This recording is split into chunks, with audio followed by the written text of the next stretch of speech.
दोस्तों नमस्कार। मैं हूं राकेश कुमार। आप देख रहे हैं मत अभिमत। बिहार में सर्वे चल रहा है, विशेष भूमि सर्वेक्षण, और इसको लेकर समय समय पर दिशा निर्देश दिए जा रहे हैं, नए नए निर्देश दिए जा रहे हैं। आपको याद होगा कि जब शुरू हुआ था सर्वे तो कितना भाग दौड़ था, कितना हंगामा था, लोग परेशान थे, उसी में शोषण हो रहा था, भ्रष्टाचार चरम पर, ये सारी चीज़ें थी। और इसको लेकर, और ये तो मानना पड़ेगा कि यह जो सर्वे हो वो सरल हो, लोगों को परेशानी कम हो, इसके लिए बार बार कई तरह के नियम बनाए गए, दिशा निर्देश दिए जाते रहे हैं। और इसी को लेकर कुछ और चीज़ें हैं जिस पर जो नया दिशा निर्देश है उसको जानना आपके लिए बहुत ज़रूरी है। याद होगा जब शुरू हुआ सर्वे तो था कि आप सेल्फ डिक्लेरेशन देंगे कि आपकी कौन ज़मीन है, कौन कौन हिस्सेदार हैं, कौन क्या है, और साथ में एक था वंशावली। वंशावली को लेकर बड़ी परेशानी हुई थी, घर घर में संबंधों में दरार आने लगा था, इसलिए कि वंशावली में ये कहा गया था कि घर की जितनी भी महिलाएं हैं, महिलाएं का मतलब कि फूआ है, बहन है, बेटी है, इन सारे लोगों का नाम भी वंशावली में देना होगा, क्योंकि महिलाओं को भी बराबर का अधिकार देना है। अब इसको लेकर तमाम तरह की परेशानियां शुरू हो गई थी। आपको याद होगा लोग बेटी बहन का नाम नहीं दे रहे थे, उनको लग रहा था कि हिस्सेदारी मांग लेगी। बहुत सी बहन बेटियां ऐसी थी जिन्होंने लिखित दे दिया कि मुझे हिस्सेदारी नहीं चाहिए। बावजूद कुछ ऐसी भी थी जिन्होंने दावा ठोक दिया, चूँकि संपत्ति का मामला था, ज़मीन का मामला, और ज़मीन आज के दिन में कितना कीमती है ये आप जानते हैं। लेकिन इतना तो कहना होगा कि ये वंशावली का जो ये मामला था, इसने कई घरों में जो संबंध थे उसमें दरार ला दिया और आपस में लड़ाई झगड़ा ये सब चीज़ शुरू हो गया था।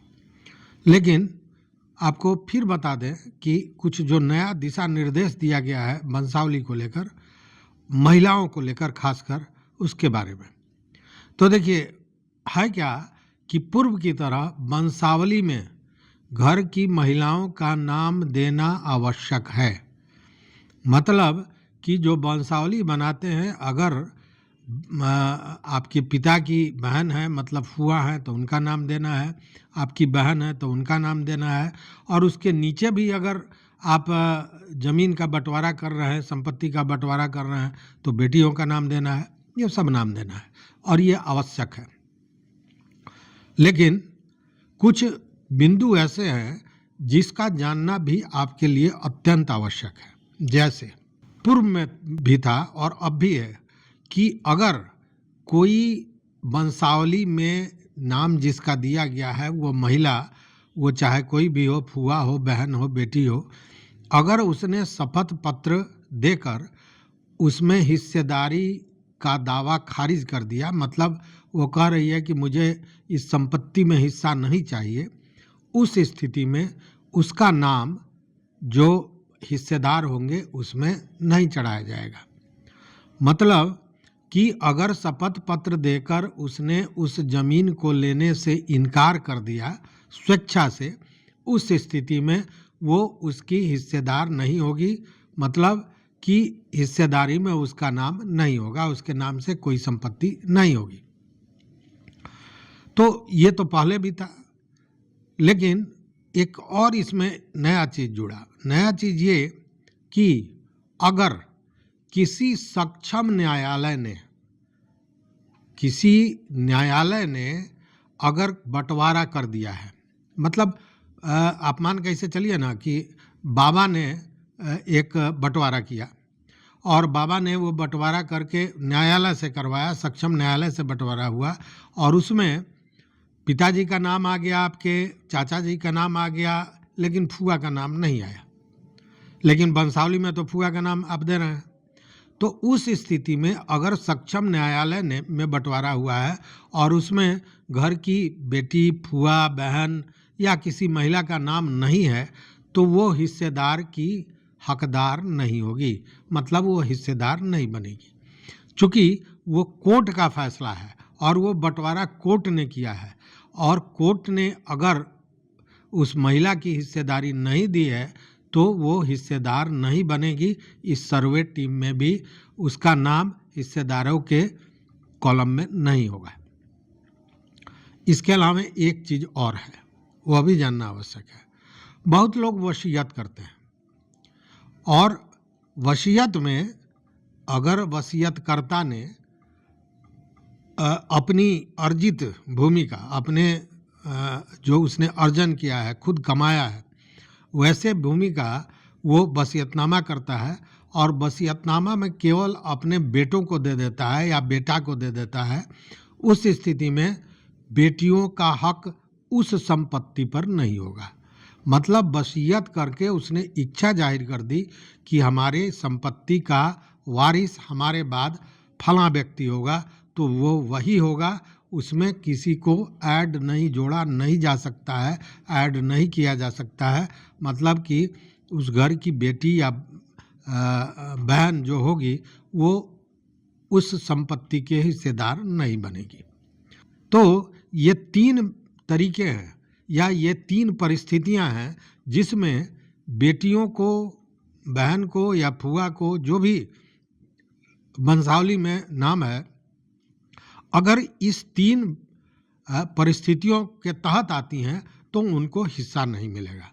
अन्यथा किसी भी स्थिति में वो जो नियमानुसार हिस्सेदारी होती है उसकी हिस्सेदार होगी।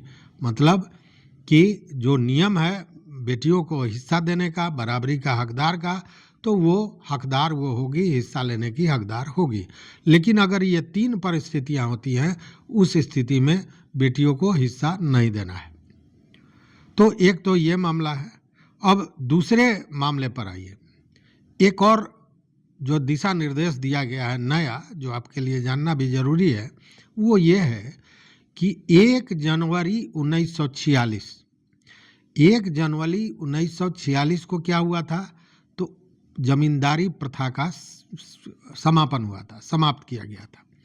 तो कहा जाता है कि अगर 1 जनवरी 1946 के समय आपको कोई जमीन आवंटित कर दिया गया है, या जमींदार ने जो सरकार को रिटर्न दिया है उसमें अगर आपका नाम है और आप उस जमीन पर रसीद कटाते आ रहे हैं, मतलब आपके नाम से जमाबंदी हो गई है, उस स्थिति में जमीन का रैयत उस व्यक्ति का उत्तराधिकारी होगा।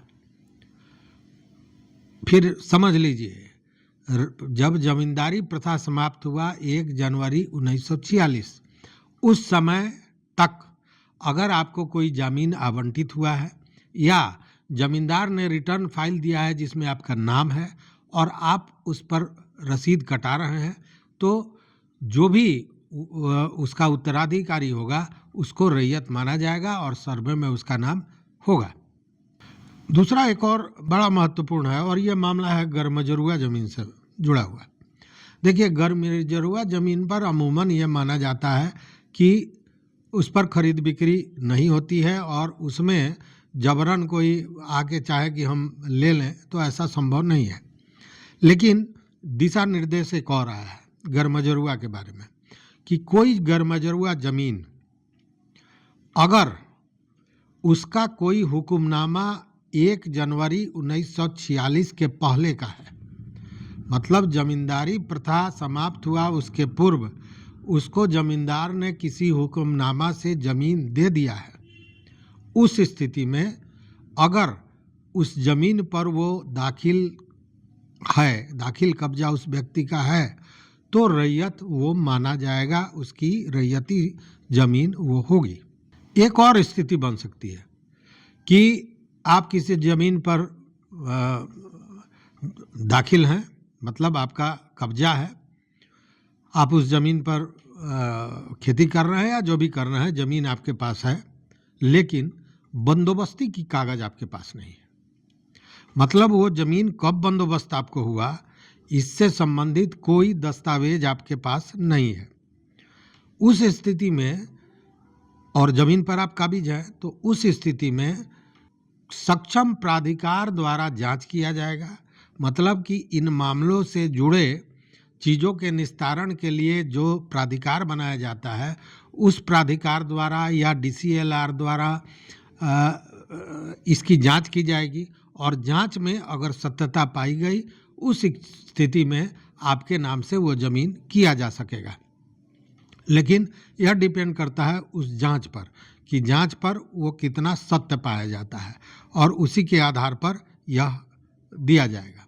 और ऐसे ही ज़मीन पर जो ज़मीन है बहुत पुराना है और उस पर किसी ने अपना घर बना लिया है, झोपड़ी बना लिया है और पता ये चलता है कि वह व्यक्ति भूमिहीन है, उसके पास किसी तरह का दूसरा ज़मीन नहीं है, तो उस स्थिति में ये प्रावधान किया गया है, कहा गया है, निर्देश दिया गया है ACS दीपक कुमार सिंह द्वारा कि उस ज़मीन को उस व्यक्ति से के लिए जो उस पर रह रहा है घर बनाकर और वो भूमिहीन है उसको बंदोबस्त करने की प्रक्रिया CO चलाएंगे। मतलब CO उसको उसके नाम से बासगीत का पर्चा देंगे और खेसरा पंजी में उस व्यक्ति का नाम और पूरे ज़मीन का विवरण होगा।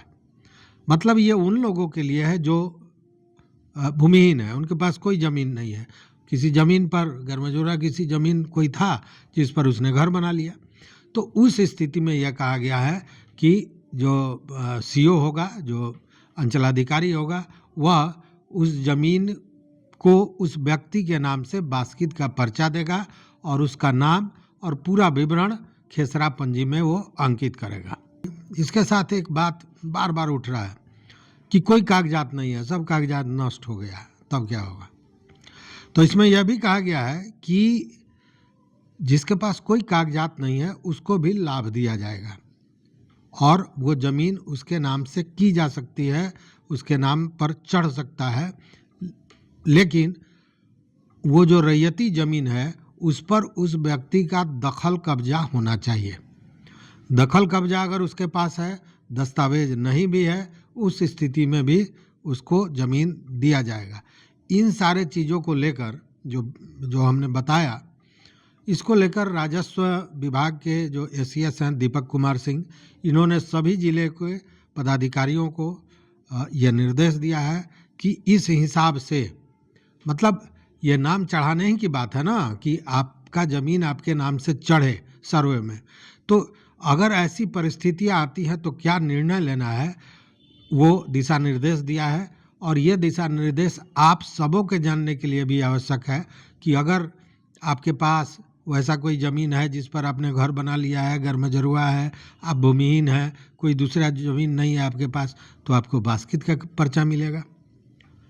ठीक है, अगर आप नहीं चाहते हैं कि आपकी बहन या फुआ या किसी और अन्य महिला को घर के हिस्सेदारी मिले और पता ये चला कि आपका जो बंटवारा है वो सक्षम न्यायालय द्वारा किया गया है, उस स्थिति में उनको नहीं मिलेगा। तो ये जानना आपके लिए भी आवश्यकता था, इसलिए हमने सोचा कि ये सूचनाएं हम अपने मित्रों तक पहुंचाएं। तो इस वीडियो में बस इतना ही। देखते रहिए मत अभिमत। मित्रों, चैनल पर नए हो तो निश्चित रूप से सब्सक्राइब कीजिए, लाइक कीजिए, दोस्तों के साथ शेयर कीजिए और अपना विचार जरूर दीजिए। देखते रहिए मत अभिमत। बहुत बहुत धन्यवाद, कोटिशः आभार।